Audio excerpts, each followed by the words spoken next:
La protesta esplode poco prima dell'alba di oggi. Sono le 4 del mattino quando al centralino del commissariato di Palma di Montechiaro arriva la richiesta di intervento alla comunità San Marco, una struttura d'accoglienza gestita dalla società cooperativa Sole che ospita 24 migranti.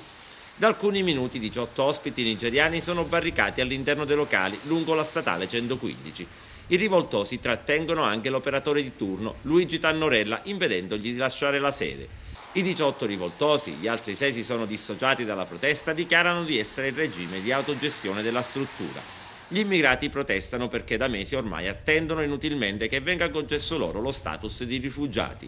I profughi sono giunti da Lampedusa nel giugno scorso ed ormai 10 mesi sono trattenuti nel centro. Chiedono di essere trasferiti nel centro di Mineo a Catania, dove molti di loro hanno parenti e amici. Sul posto si portano immediatamente i poliziotti del commissariato di Palma di Montechiaro, mentre dal distaccamento di Villa Seta partono 2 squadre dei vigili del fuoco. E questo perché si teme che i manifestanti possano dare fuoco alle suppellettili in segno di protesta.